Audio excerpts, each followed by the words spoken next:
साथियों नमस्कार। आज मैं 15 दिनों के बाद आपसे फिर मुखातिब हुआ हूँ। आज का जो एपिसोड है वो बीमा के बारे में है। जैसा आप जानते हैं कि प्रधानमंत्री श्री नरेंद्र मोदी ने अपने पहले कार्यकाल में 2014 से 2015 के बीच एक घोषणा किया था और वो घोषणा थी, उन्होंने अपील किया था सारे देशवासियों से कि वो अपना खाता जन धन खाता बैंकों में खुलवाएं। और उनके ऐलान पर सारे देश के लोगों ने, गरीबों ने, श्रमिकों ने, नौजवानों ने अपना खाता खुलवाया था।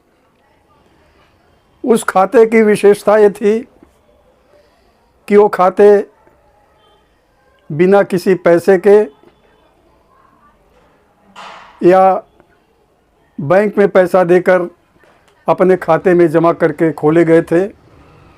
और उन्हीं खातों पर कुछ बीमा की योजनाओं की घोषणा की गई थी, जिसमें प्रधानमंत्री ने ऐलान किया था कि लोगों के जीवन की सुरक्षा के लिए, बैंक के खाता धारकों की सुरक्षा के लिए उन्हें दुर्घटना से और दुर्घटना में होने वाली विकलांगता से जो शारीरिक क्षति होती है और उससे बाद में धनहानि होती है, इसके लिए उन्होंने 2 योजनाएं लॉन्च की थी। पहली योजना आप ब्लैक बोर्ड पे देखें, उनकी थी प्रधानमंत्री सुरक्षा बीमा योजना, और दूसरी बीमा योजना थी प्रधानमंत्री जीवन ज्योति योजना। ये दोनों महत्वाकांक्षी योजनाएं थी, लेकिन अफसोस है कि धरातल पर ये योजनाएं सफल नहीं हुई। उनकी असफलता के क्या कारण है और इसका अंत में क्या निदान है और इन योजनाओं की क्या विशेषताएं थी, इसके बारे में मैं आज आपसे वार्ता करने जा रहा हूँ। ये पहला जो है प्रधानमंत्री सुरक्षा बीमा योजना, जैसा आप देख रहे हैं, इसका प्रीमियम जो आपका बैंक अकाउंट है, उस बैंक अकाउंट से स्वतः, यानी ऑटो कट जिसको अंग्रेजी में कहते हैं, कि स्वतः बैंक 12 रुपया काट कर आपका 2 लाख रुपए का बीमा आपकी मृत्यु पर या दुर्घटना से आप अगर अपंग हो जाते हैं तो मृत्यु और अपंगता की स्थिति दोनों में 2 लाख रुपए का भुगतान आपके आश्रितों को करने का वचन दिया गया था। दूसरी स्कीम है, अब आप इसमें देखें केवल 12 रुपया था बीमा प्रीमियम, और दूसरी स्कीम जो थी प्रधानमंत्री जीवन ज्योति योजना, इसका प्रीमियम था 330 रुपया प्रति वर्ष और बीमा कवर 2 लाख रुपए का होता था मृत्यु पर या दुर्घटना पर या अपंगता पर। दोनों में 2 अलग अलग अवधियां दी गई थी, जहां पर प्रधानमंत्री सुरक्षा बीमा योजना के अंतर्गत 18 वर्ष आयु से लेकर 70 वर्ष आयु तक के लोग इसमें बीमित होते थे। वहीं दूसरी योजना में, जीवन ज्योति योजना में, ये आयु 18 वर्ष से 50 वर्ष के बीच ही थी।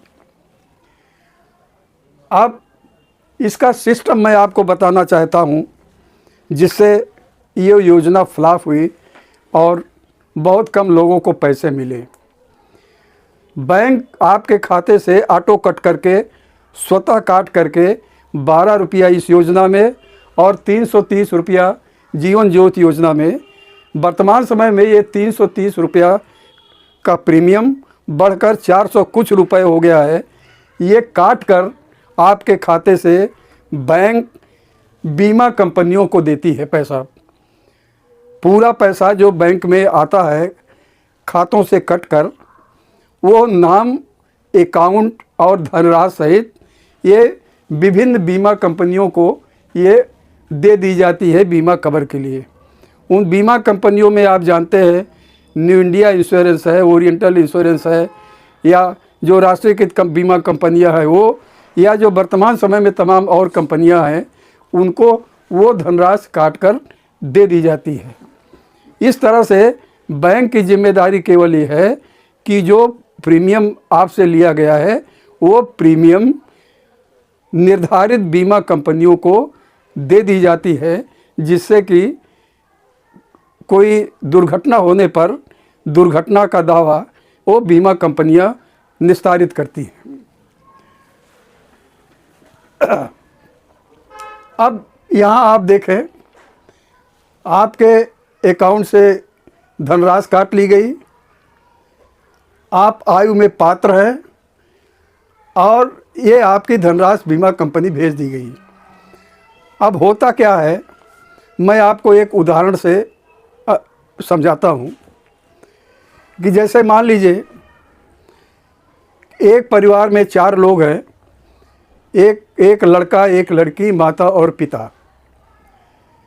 लड़के का अकाउंट इस योजना के तहत है या इस योजना के तहत है और उसके अकाउंट से 12 रुपया या जीवन ज्योति योजना में 330 रुपया काटकर बीमा कंपनी को भेज दी गई है। आप जानते हैं कि जो खाता है इसका पासबुक होता है। कभी कभी पासबुक न होकर आजकल जो नया सिस्टम है वो बैंक अकाउंट होता है और उस बैंक अकाउंट में वो धनराशि जिसका प्रीमियम दिया गया है उसकी कटौती दर्ज करके आपके अकाउंट में शो कर दिया जाता है। अगर आपका बैंक पासबुक है तो बैंक पासबुक में वो धनराशि की एंट्री की जाती है और वो इंश्योरेंस जैसे 12 रुपया है तो 12 रुपया कटौती करके आगे इंश्योरेंस लिख के ये दे दिया जाता है। अब दिक्कत यहाँ आती है, मैं आपको उदाहरण देता हूँ। 4 परिवार में लड़के के नाम बैंक अकाउंट था।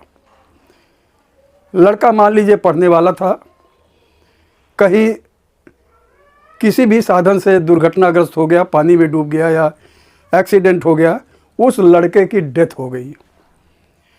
अब आप समझे कि पूरे परिवार को ये नहीं मालूम है कि उस लड़के का बैंक अकाउंट कहाँ है, उस लड़के के अकाउंट से वो धनराशि काट कर बीमा किया गया कि नहीं किया गया है, ये कोई चीज़ परिवार को नहीं मालूम है। नियम क्या है?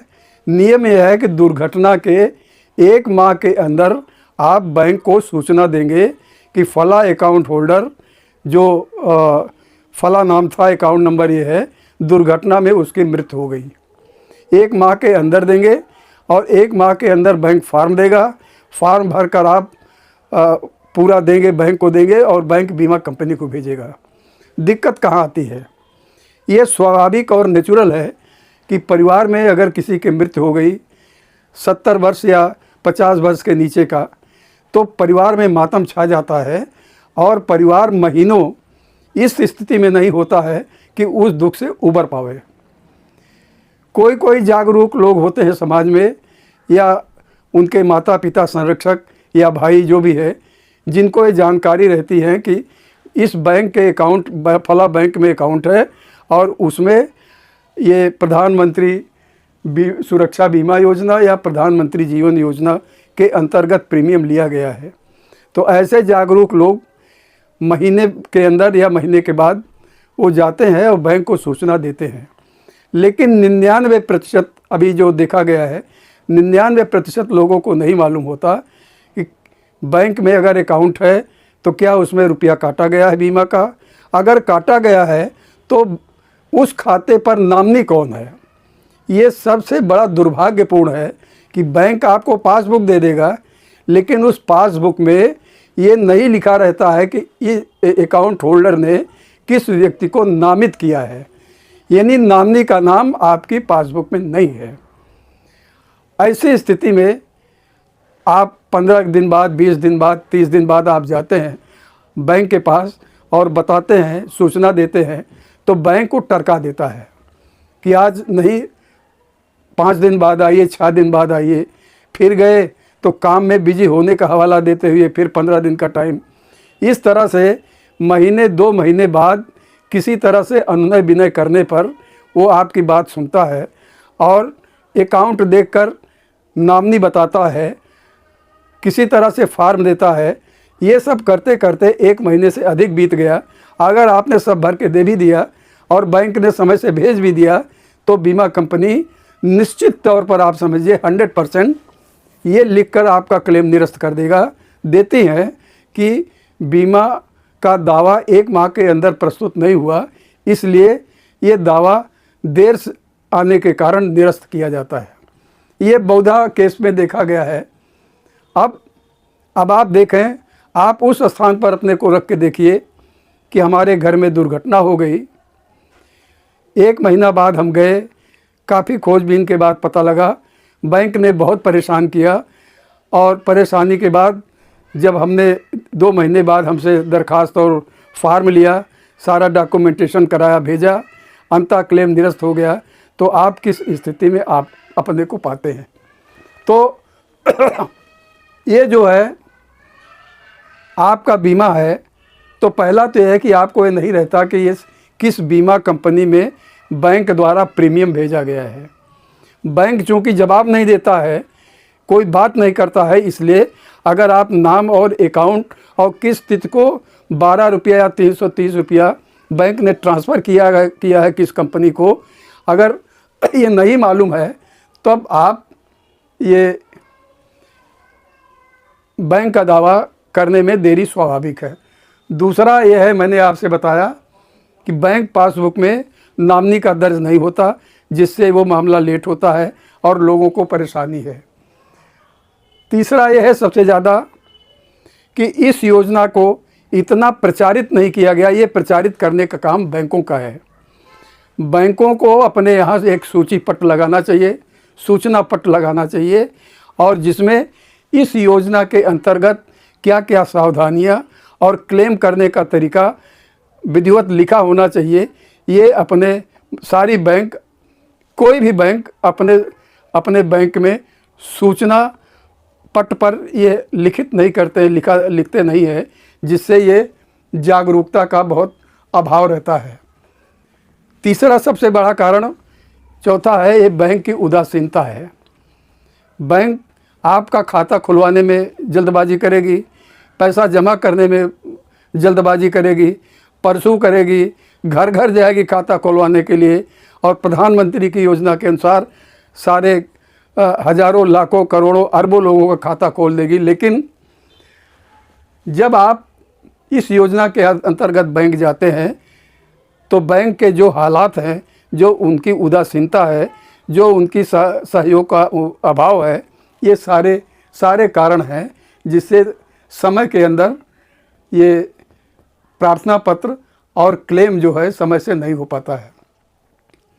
मैंने आपसे पहले ही बताया कि इन परिस्थितियों में अगर देर होता है तो बीमा कंपनी आपका क्लेम देर होने के कारण निरस्त करती है। अब इसका उपाय ये है कि आप अगर बीमा कंपनी निरस्त कर दे आपका क्लेम, तो आपको अधिकार है कि सारे अभिलेख लेकर और कानूनी राय लेकर उपभोक्ता आयोग में अपनी फरियाद कर सकते हैं, दावा दायर कर सकते हैं। मैं यहाँ ये भी बता दूं कि जो बीमा कंपनी समय के अंदर प्रस्ताव या प्रार्थना पत्र देने पर निरस्त करती है, तो ये सुस्पष्ट विधि और सिद्धांत है कि केवल देर होने के कारण बीमा प्रस्ताव खारिज नहीं किया जा सकता। उस पर आयोग आपके परिवार की, आपके परेशानी की या लेट होने की सारी परिस्थितियों को दृष्टिगत रखते हुए वो विलम्ब क्षमा करके और बीमा कंपनी को निर्देशित कर सकती है, और करती है प्रायः कि आप 2 लाख रुपए का भुगतान और इसका ब्याज और आपने जो मुकदमा दायर किया उसका खर्चा और ये आपका जो आर्थिक, मानसिक या शारीरिक क्षति हुई उसकी पूरी की पूरी धनराशि आयोग देने का निर्णय ले सकती है। इसलिए साथियों, मेरा आज ये एपिसोड करने का विशेष रूप से ये प्रयत्न था कि ज़्यादा से ज़्यादा जागरूकता होनी चाहिए। आज ही आप अपना बैंक अकाउंट देखें और उसमें देखें कि इन दोनों योजनाओं में क्या बीमा प्रीमियम काटा गया है, और काटा गया है तो आप अपनी पासबुक पर ऊपर नॉमिनी का नाम अवश्य लिख दें, क्योंकि बैंक वाले नहीं बताते हैं कि नॉमिनी कौन है। और नॉमिनी का कॉलम जो आप खाता खोलते समय लिखते हैं वो केवल बैंक के ही पास रहता है और काफ़ी नीचे रहता है, काफ़ी असुविधा होती है ढूंढने में। इसलिए आपको मालूम रहता है कि खाते में नॉमिनी कौन है, इसलिए आप अपनी पासबुक में या बैंक अकाउंट है तो ऊपर ही लिख दें नॉमिनी का नाम कि नॉमिनी फला है। और ये भी लिख दें, उसमें निशान लगा दें कि ऑटो कट जो किया गया है ये आप भली भांति जानते हैं, मैंने आपसे बताया कि ये धनराशि आपको स्वयं नहीं जमा करनी है कि 12 रुपया और 330 रुपया आप लेके जाएंगे और बैंक से कहेंगे कि ये प्रीमियम ले लीजिए और कर दीजिए। ऐसा नहीं है। आपका बैंक अकाउंट है तो साल भर में एक बार बैंक ऑटो कट यानी स्वतः वो आपके खाते से कट जाएगा। इसलिए खाता धारक भी प्रायः नहीं जान पाता है कि हमारा बीमा हुआ है प्रधानमंत्री जीवन ज्योति योजना में या प्रधानमंत्री सुरक्षा बीमा योजना में हुआ है या नहीं है। इसलिए आप अपने पासबुक पर अपने परिवार के सदस्यों को भी बता दें और दिखा दें कि इस तरह का भी बीमा हमारे पास है। अगर कोई बात होती है तो ये परिवार वाले समझ लें कि इसकी प्रक्रिया में आगे क्या होगा।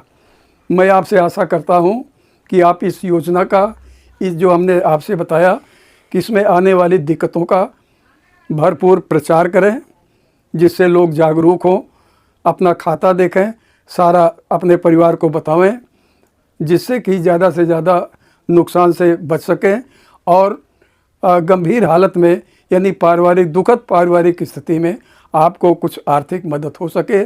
इन्हीं शब्दों के साथ मैं आपसे फिर से अनुरोध कर रहा हूं कि चूँकि 15 दिनों के बाद मैं एपिसोड आपके सामने ला रहा हूं, तो आपसे मैं अपेक्षा कर रहा हूं कि ज़्यादा से ज़्यादा आप इसको लाइक करें, सब्सक्राइब करें और कमेंट करें। मैंने आपसे पहले भी ये विचार प्रकट किया था, अपेक्षा किया था कि कमेंट में जो भी आप लिखेंगे उस, चूँकि हमारा फ़ोन नंबर इसमें दिया गया है, इसलिए हमारे फ़ोन नंबर पर जो भी आप फ़ोन द्वारा आप अपनी बात कहेंगे उसका उत्तर मैं देने के लिए अपने को आबद्ध करता हूं और तैयार रहता हूं।